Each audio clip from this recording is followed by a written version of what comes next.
आओ बच्चों, तुम्हें सुनाए कहानी दिल्ली कैपिटल्स की। एक अंकल ने सस्ते में टीम बना दी चैंपियंस की। माफ कीजिएगा, राइमिंग सही नहीं हुआ, लेकिन ये लाइंस वाकई दिल्ली के बिल्डर गांधी अंकल के लिए सटीक बैठती है। जैसे ट्रेविस हेड के लिए कोई प्लान नहीं है, वैसे ही किरण गांधी के लिए भी कोई प्लान नहीं है। सब जानते थे कि पंत दिल्ली छोड़ने वाले हैं। ऐसे में 20 करोड़ 75 लाख पर आरटीएम लगाकर किरण अंकल ने लखनऊ के साथ साथ खुद दिल्ली की भी सांसें अटका दी थी, क्योंकि उनको मालूम था कि लखनऊ को बहुत भारी कीमत देनी ही होगी, और हुआ भी वैसा ही। ठीक यही काम उन्होंने श्रेयस अय्यर के लिए भी किया। उनको पंजाब को 26 करोड़ में बिकवा दिया। अब हम ये नहीं कह रहे कि ये दोनों खिलाड़ी कम पैसा डिजर्व करते थे, बस बात यह कि पंत 25 और अय्यर 20 करोड़ में बिक जाते अगर किरण गांधी ने आरटीएम प्रैंक ना किया होता तो। इसके बाद उन्होंने अपनी टीम में 14 करोड़ में राहुल, 11 में स्टार को लेकर स्टील बाय कर ली। तो क्या इस बार दिल्ली कैपिटल्स अपना सूखा खत्म कर पाएगी, या एक बार फिर से दिल्ली आधे रास्ते में ही निपट जाएगी? नमस्कार, आज की वीडियो में बात होगी दिल्ली 2.0 की। पंत ने जब ट्वीट किया कि अगर वो ऑक्शन में गए तो कितने में बिकेंगे, तो तब से एक कयास लगाए जा रहे थे कि क्या पंत सच में ऑक्शन में जाने वाले हैं। फिर उसके बाद जब दिल्ली ने ऑक्शन लिस्ट निकाली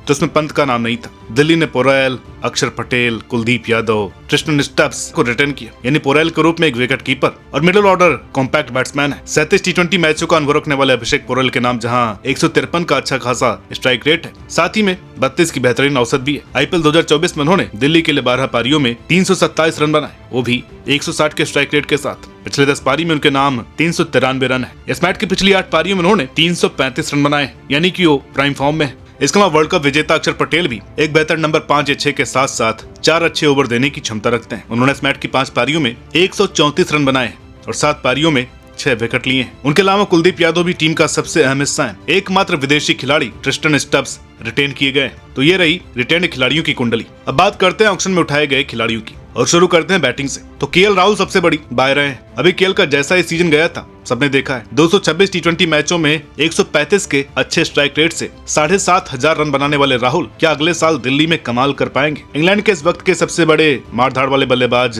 हैरी ब्रूक भी दिल्ली का हिस्सा बने। 144 मैचों का अनुभव, 150 का स्ट्राइक रेट और 33 की औसत। चले तो चांद तक वाली मेंटेलिटी के बल्लेबाज जेएफएम की वापसी फिर से दिल्ली में हुई है। 61 टी20 मैच में 152 का स्ट्राइक रेट जरूर उनके नाम है, लेकिन औसत 22 की है। लेकिन आईपीएल के 9 मैचों में 330 रन, 37 की औसत, स्ट्राइक रेट 213। तो राहुल और जेएफएम यानी कि मजा आएगा दिल्ली को। इसके अलावा Karun Nair, Faf du Plessis, Donovan Ferreira भी टीम में शामिल हैं। फाफ ने पिछली 10 पारियों में 385 रन बना डाले, जहां उनकी औसत 42 की है और 144 की स्ट्राइक रेट है। उनके इस साल की सीपीएल में 13 पारियों में 36 की औसत, 145 का स्ट्राइक रेट। एमएलसी में 8 पारियों में 52 की औसत, 171 का स्ट्राइक रेट है, यानी कि वो अलग ही फॉर्म में नजर आ रहे हैं। फरेरा के पास भी अच्छा खासा 90 टी20 मैचों का अनुभव है, जिसमें उन्होंने अभी तक 158 का स्ट्राइक रेट अर्जित किया है। तो साथ ही साथ उनकी औसत भी 28 की है। बात अगर बॉलिंग की करें तो वर्ल्ड चैंपियन और IPL champion Mitchell Starc team को लीड करते हुए नजर आ सकते हैं। इनके अलावा death over specialist T Natarajan और मोहित शर्मा भी टीम का हिस्सा है। श्रीलंका के इनफॉर्म बॉलर दुश्मन चमीरा भी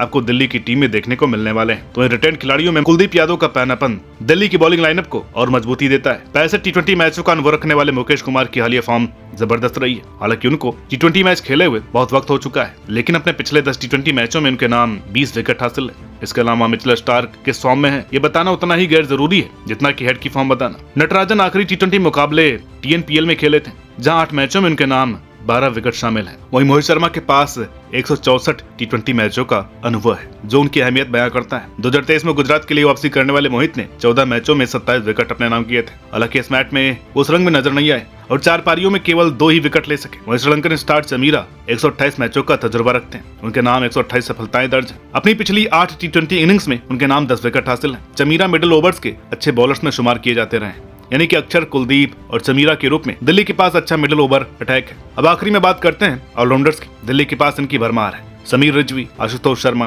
दर्शन नालकंडे, विपराज निगम, अजय मंडल, मनवंत कुमार, त्रिपुराना विजय, माधव तिवारी और अक्षर पटेल। यह दिल्ली के ऑलराउंडर्स। सभी की बात करनी जरूरी नहीं है। समीर, आशुतोष, दर्शन की बात करते हैं, क्योंकि आईपीएल का चेहरा रह चुके हैं। इस साल यूपी से स्पैट में खेलते हुए समीर रिजवी के बल्ले से 8 पारी में 134 रन आए।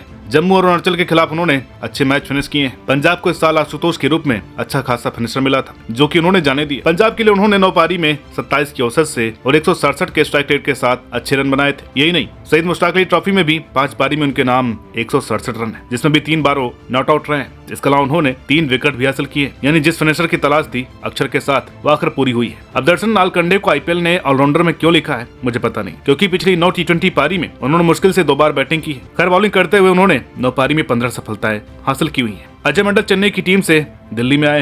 इस मैच में उन्होंने असम के खिलाफ बैटिंग से शानदार 46 और बॉलिंग से 10 रन देकर 5 विकेट हासिल करते हुए अपना नाम बुलंद किया है। ऑक्शन में दिल्ली अपनी सारी बेसेस कवर करती दिख रही है। तो चलिए प्लेइंग 11 बनाते हैं। कप्तानी राहुल करेंगे या अक्षर, ये देखने वाली बात होगी। और क्या राहुल को फ्री हैंड दिया जाएगा या उनको एंकर रोल में रहने को कहा जाएगा, ये भी देखना दिलचस्प होने वाला है। आपको क्या लगता है?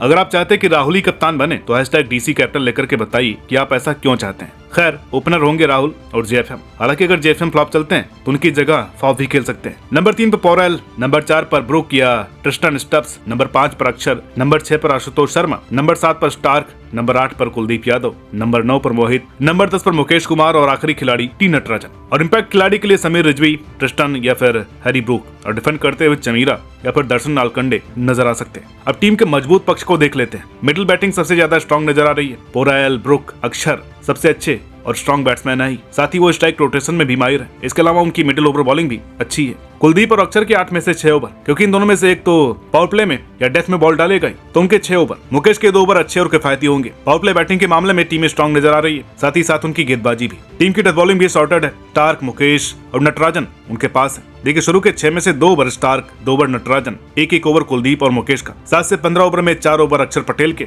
2 ओवर मुकेश के और 1 ओवर मोहित का। इसके बाद बचे आखिरी के 5 ओवर में इनके पास स्टार्क के 2, मुकेश का 1, 2 नटराजन के, 1 कुलदीप का और 3 ओवर मोहित के बचे होंगे। यानी कि इनको कोई भी टेंशन लेने की जरूरत नहीं है।